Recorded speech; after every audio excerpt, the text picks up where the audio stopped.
मेरे प्रिय साधक, जय माई की।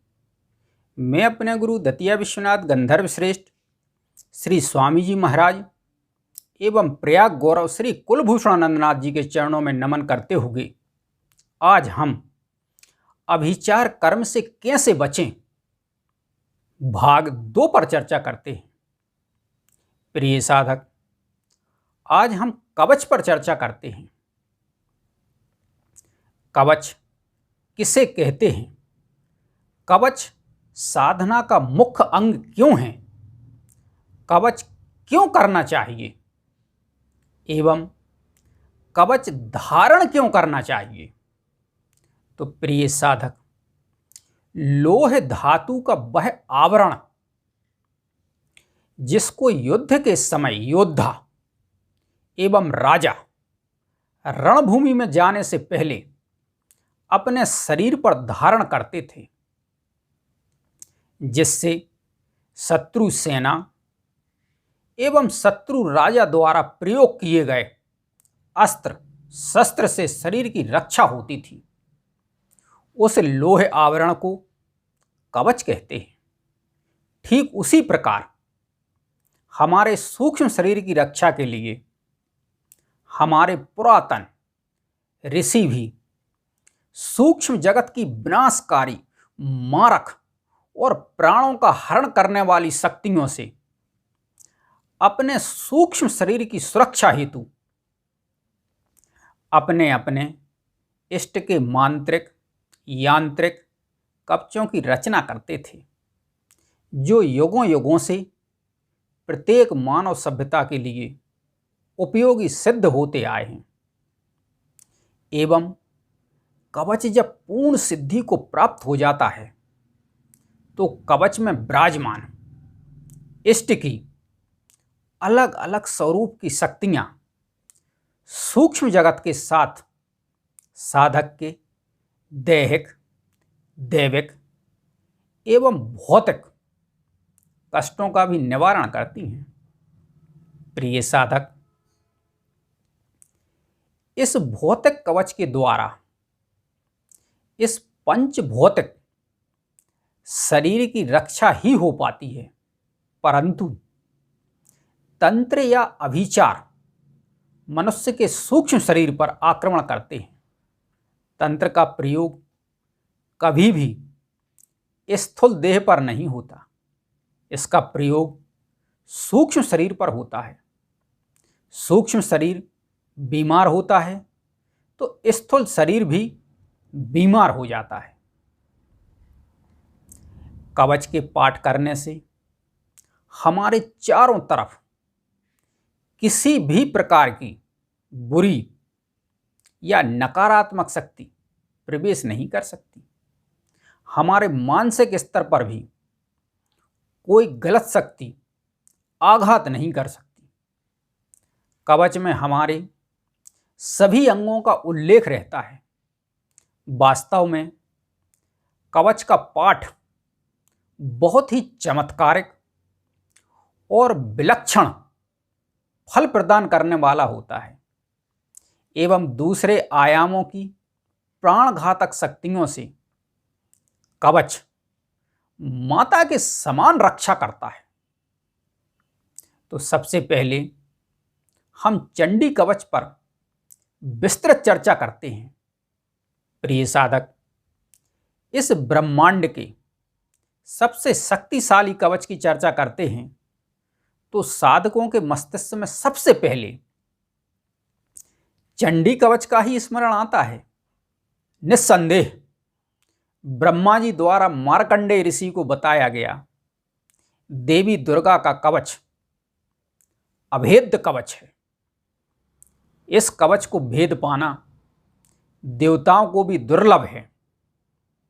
इस कवच के ऋषि स्वयं ब्रह्मा हैं एवं ब्रह्मा जी के मुखार बिंद से इस कवच की महिमा का वर्णन किया गया है। प्रिय साधक, इस कवच की शुरुआत ही नवदुर्गाओं से हुई है।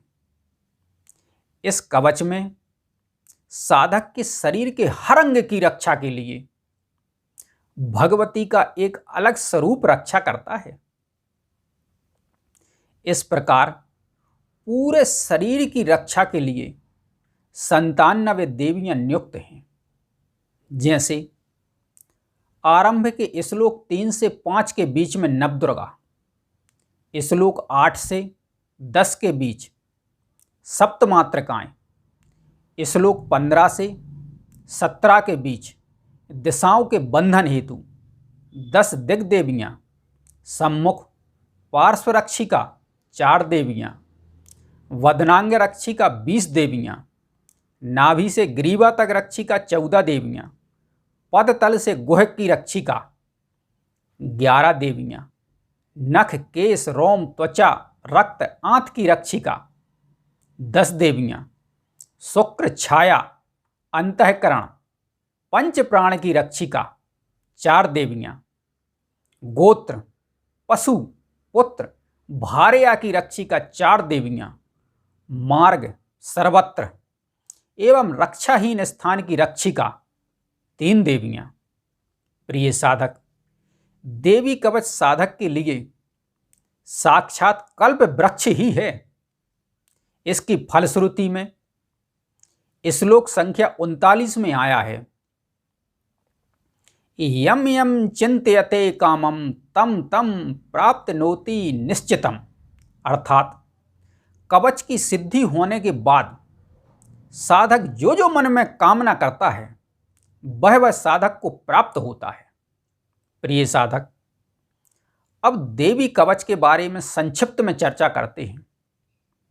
पूरे कवच के अनुवाद में वीडियो बहुत लंबा हो जाएगा, तो प्रिय साधक, इस कवच के द्वारा साधक के शरीर के प्रत्येक अंग की रक्षा, परिवार की रक्षा, धर्म गोत्र की रक्षा, पशुधन की रक्षा, साधक की 10 दिशाओं में रक्षा, मार्ग में रक्षा एवं जो स्थान कवच में नहीं आया है अतएव रक्षा से रहित है, वह सब भी भगवती द्वारा रक्षित हो जाता है।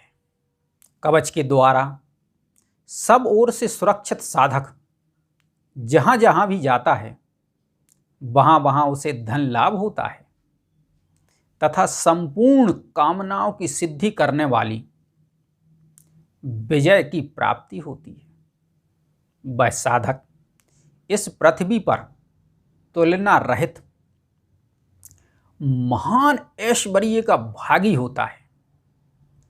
कवच से सुरक्षित मनुष्य निर्भय हो जाता है, युद्ध में उसकी पराजय नहीं होती तथा वह तीनों लोकों में पूजनीय होता है। जो प्रतिदिन नियम पूर्वक तीनों संध्याओं के समय और श्रद्धा के साथ इसका पाठ करता है उसे देवी कला प्राप्त होती है तथा वह तीनों लोकों में कहीं भी पराजित नहीं होता। इतना ही नहीं, वह साधक अपमृत्यु से रहित हो 100 वर्षों से भी अधिक वर्षों तक जीवित रहता है। समस्त प्रकार की रोगादि व्याधियां नष्ट हो जाती हैं, स्थावर जंगम और कृत्रिम विष दूर हो जाते हैं तथा शत्रु द्वारा कृत्याभिचार प्रयोग जैसे मारण, मोहन, वशीकरण, उच्चाटन, विद्वेषण तथा इस प्रकार जितने भी मंत्र यंत्र होते हैं वे सब इस कवच को हृदय में धारण कर लेने पर उस मनुष्य को देखते ही नष्ट हो जाते हैं। एवं यही नहीं, पृथ्वी पर विचरने वाले ग्राम देवता, आकाशचारी देव विशेष, जल के संबंध से प्रकट होने वाले गण, आदेश मात्र से सिद्ध होने वाले निम्न कोटि के देवता, अपने जन्म के साथ प्रकट होने वाले देवता, कुल देवता, माला, कंठमाला आदि डाकिनी, शाकिनी, अंतरिक्ष में विचरने वाली अत्यंत बलवती भयानक डाकनियाँ, ग्रह, भूत, पिशाच, यक्ष, गंधर्व, राक्षस, ब्रह्म राक्षस, बेताल, कूष्मांड और भैरव आदि अनिष्टकारक देवता भी हृदय में कवच धारण किए रहने पर उस मनुष्य को देखते ही भाग जाते हैं। कवचधारी पुरुष को राजा यानी वर्तमान में जिला दंडाधिकारी एवं नगर जलाधीश से सम्मान प्राप्त होता है।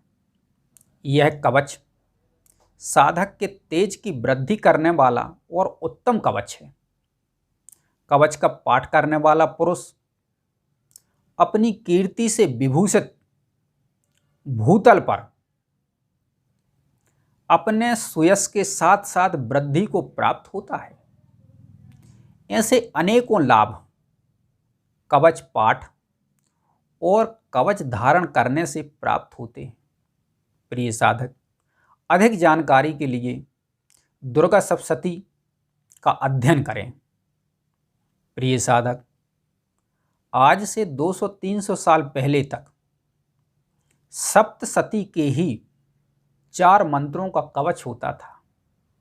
आज हम सभी लोग जिस कवच को पढ़ते हैं वह बहुत बाद में सप्तशती का अंग बनाया गया है। प्रिय साधक, जो सप्तशती का 4 श्लोकों का मूल कवच है वह वर्तमान के सप्तशती के कवच से ज्यादा शक्तिशाली है। इसका प्रमाण साधकगण रुद्रयमल ग्रंथ से प्राप्त कर सकते हैं।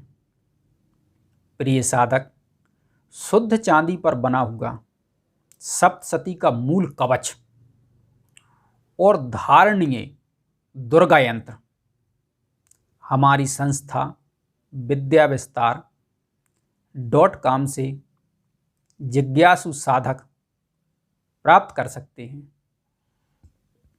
यहाँ यह स्पष्ट करना जरूरी है कि वर्तमान में साधक अपने इष्ट के पूजन यंत्र के बीच के षटकोण आदि को ही धारण कर लेते हैं, जो गलत है,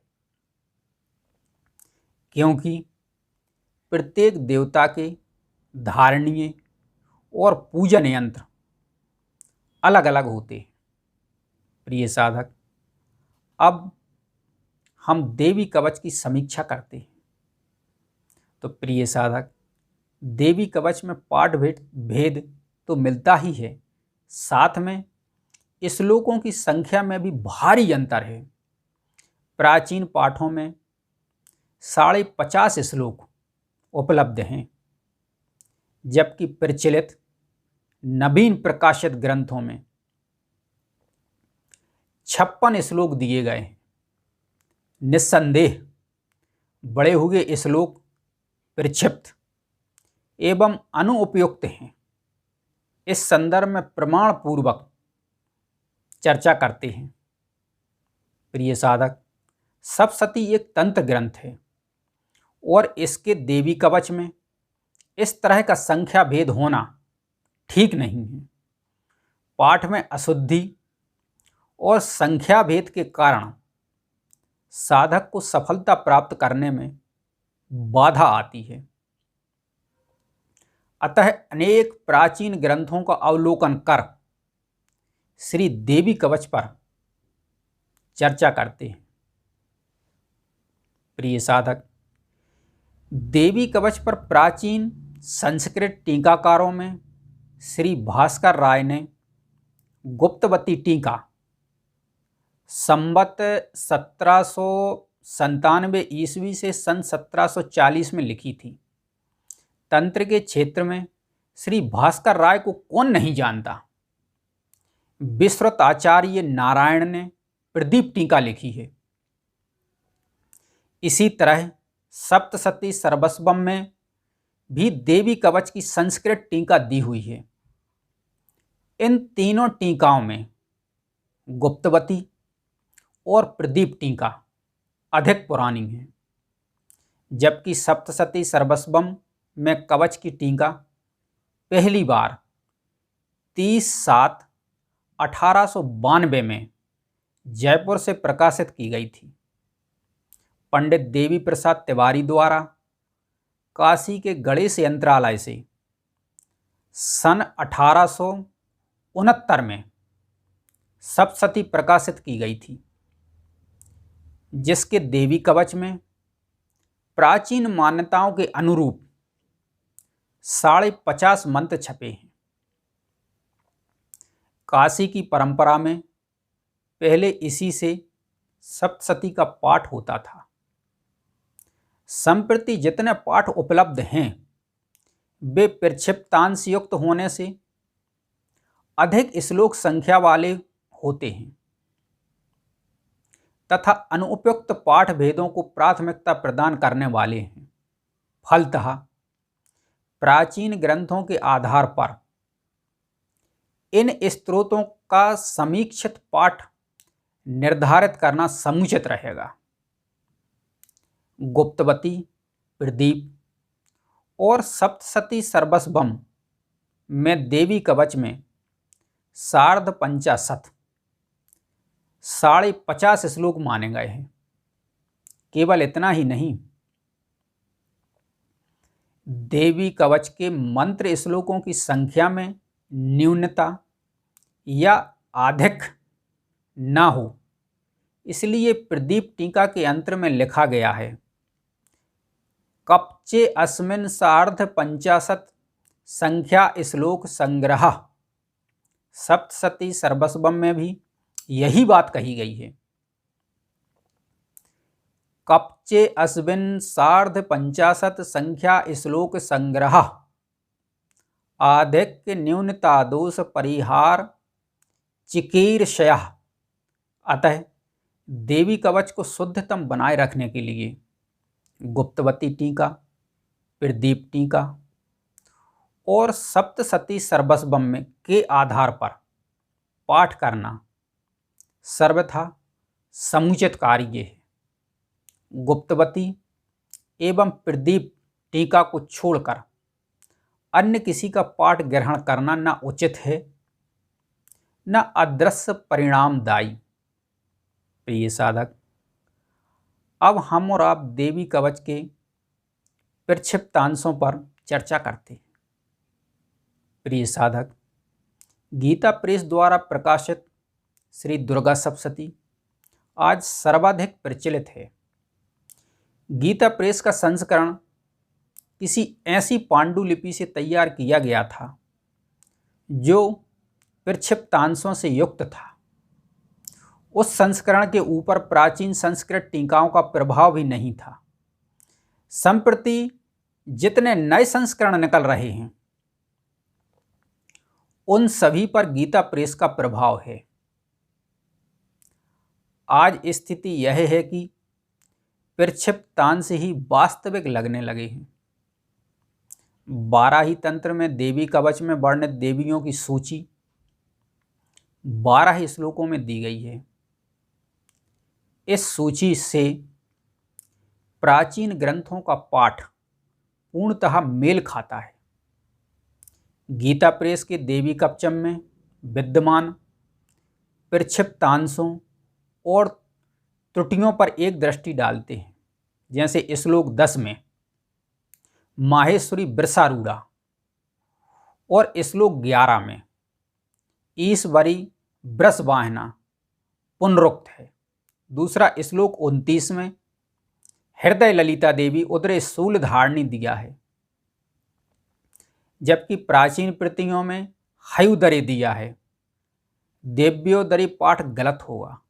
तीसरा श्लोक 30 में मेड्रम लिंग की रक्षा के लिए पूतना एवं कामिका 2 देवियों का उल्लेख है, जबकि प्राचीन पुस्तकों में भूतनाथा च मेड्रम च दिया है। चौथा श्लोक 31 में सर्व काम प्रदायिनी के स्थान पर जानु मध्य विनायकी होना चाहिए, जो 12 ही तंत्र के अनुकूल है। 5वां श्लोक 40 में पुत्रान रक्षेन महालक्ष्मी तथा श्लोक 41 में राजद्वारे महालक्ष्मी का वर्णन पुनरुक्त है। पथ और मार्ग पुनरुक्त है। छठवां श्लोक 44 3 पदों का है जो नहीं होना चाहिए। श्लोक 50 में सहजा कुल्या में सहजा पद होगा, अन्यथा एक वचन ध्वनित होने लगेगा। प्राचीन पाठ के आधार पर देवी कवचम में विद्यमान प्रक्षिप्त श्लोकों एवं श्लोकांशों को उद्गृत किया जा रहा है। पहला, ये त्वाम स्मरन्ति देवी से रक्षसे नान संस्याः, देवी कवच श्लोक 8। दूसरा, लक्ष्मी पद्मासना देवी पद्महस्ता हरिप्रिया, श्वेत रूप धरा देवी ईश्वरी वृषवाहिना, देवी कवच श्लोक 10 उत्तरार्ध एवं 11 पूर्वार्ध। तीसरा, इत्येता मात्रः सर्वः सर्वयोग समन्विता, देवी कवच श्लोक 12 पूर्वार्ध। चौथा, नमस्ते अस्तु महारौद्रे महाघोर पराक्रमे, देवी कवच श्लोक 16 पूर्वार्ध। पांचवा, वज्रहस्ता में रक्षित प्राणम कल्याण शोभना, रसे रूपे च गंधे च शब्दे स्पर्शे च योगिनी। छठवां, सद्वम रजस्तमश्च रक्षेण नारायणी सदा, आयु रक्षतु बाराही धर्मम रक्षतु वैष्णवी, देवी कवच श्लोक 37 उत्तरार्ध से 39 पूर्वार्ध तक। सातवां, राजद्वारे महालक्ष्मी विजया सर्वतः स्थितः, देवी कवच श्लोक 41 उत्तरार्ध। आठवां, लभते परमं रूपम शिवेन सह मोदते, देवी कवच श्लोक 56। प्रिय साधक, अनेक संस्करणों में नारसिंही महावीरिया शिवदूती महाबला पाठ श्लोक 11 में मिलता है, पर यह गीता प्रेस में नहीं है। इस प्रकार से देवी कवच में 5.5 श्लोक अधिक प्रकाशित हुए हैं। इन श्लोकों पर श्री भास्कर राय एवं आचार्य नारायण ने भाष्य नहीं लिखा है। साथ ही आचार्य सरयू प्रसाद शर्मा ने भी अपने सप्तशती सर्वस्वम में इनका व्याख्यान नहीं किया है। प्रिय साधक, अब प्रक्षिप्त मंत्रों की समीक्षा कर लेते हैं। पहला, ये त्वाम स्मरन्ति देवीशी रक्षसे नान संस्याः, देवी कवच श्लोक 8।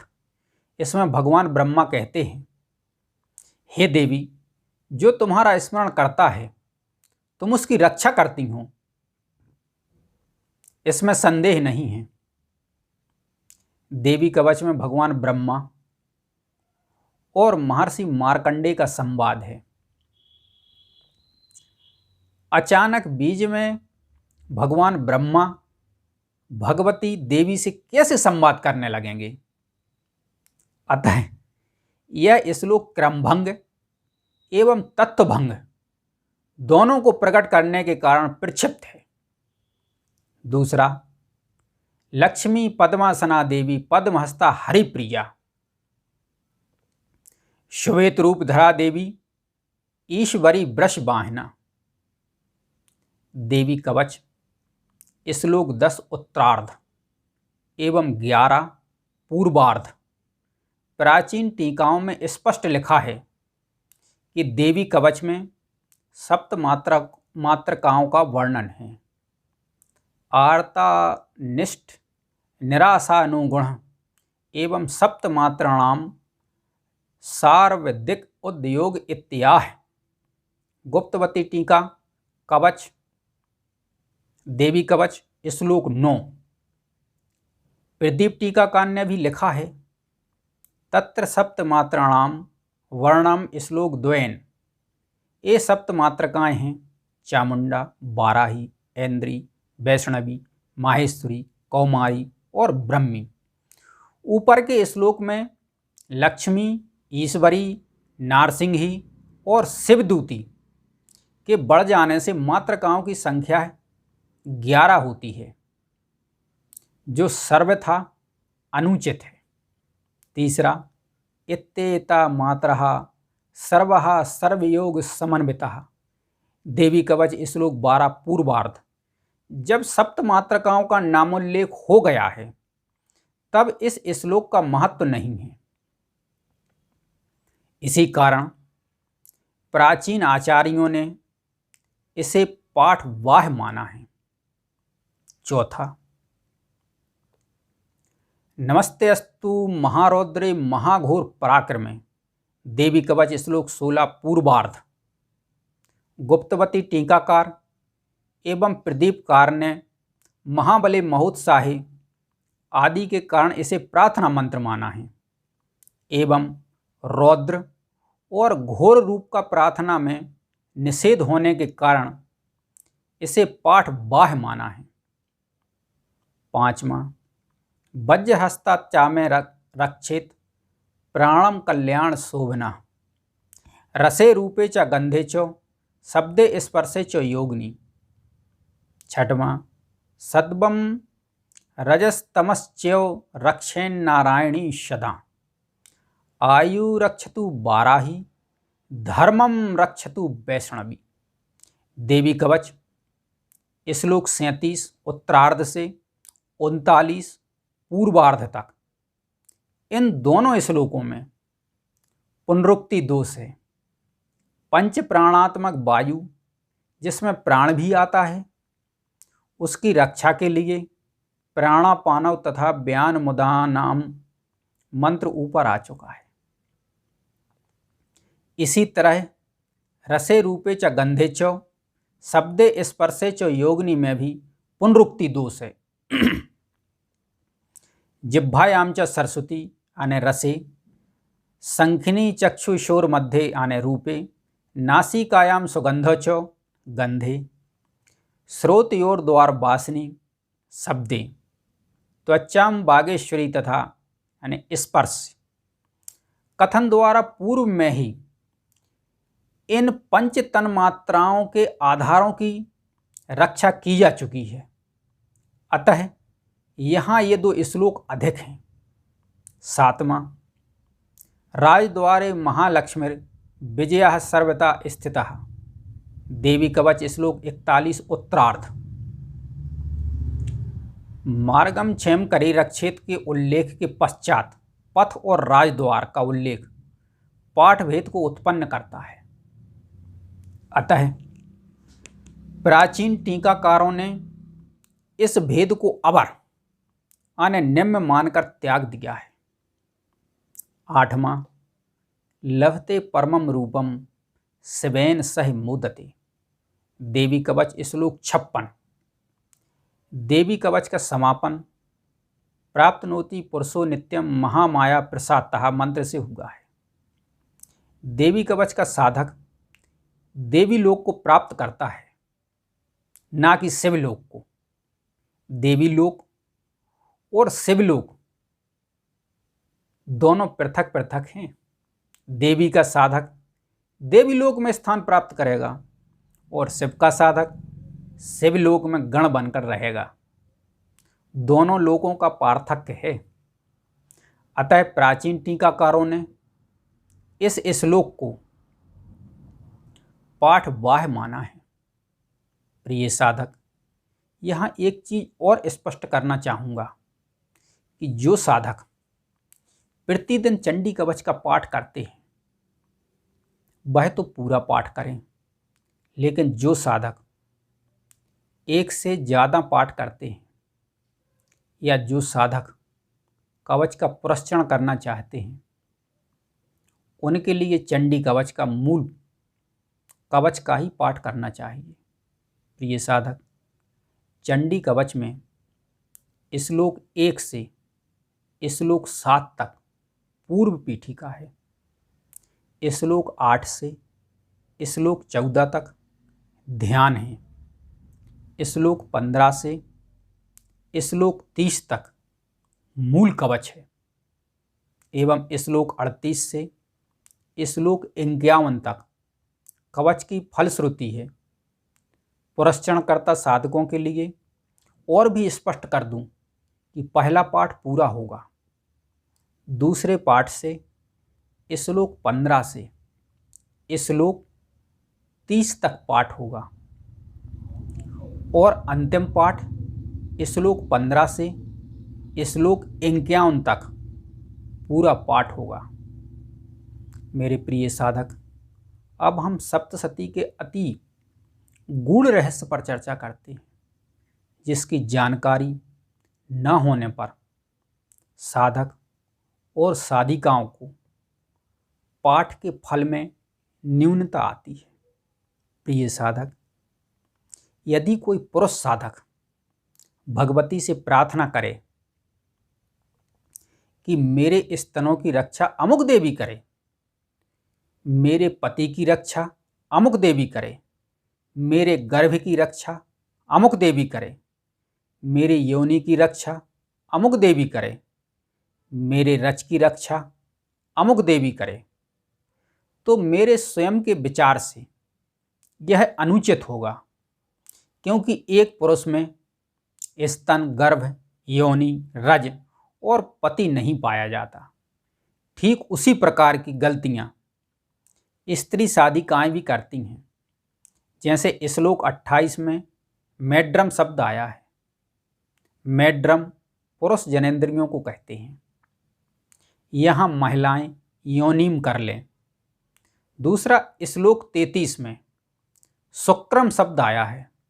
शुक्रम ब्रह्माणी में रक्षित, वहाँ महिलाएं रजम कर लें, क्योंकि महिलाओं में शुक्र की जगह रज होती है।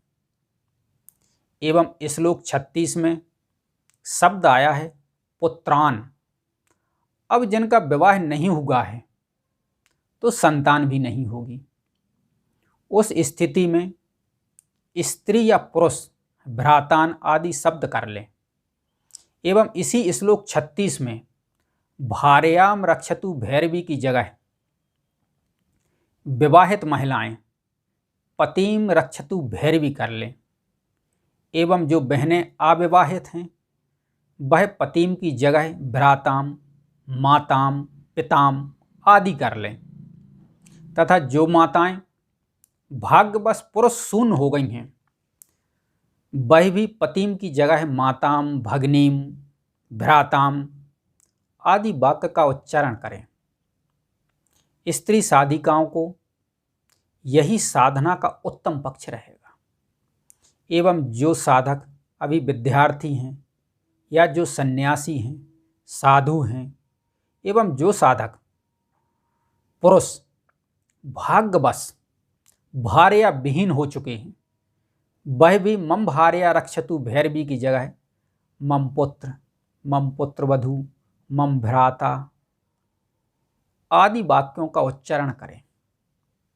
मेरे प्रिय साधक, शुद्ध परिष्कृत चंडी कवच साधक हमारी वेबसाइट vidyavistar.com से डाउनलोड कर सकते हैं। प्रिय साधक, आज के वीडियो में इतना ही। जय माई की, जय भारत।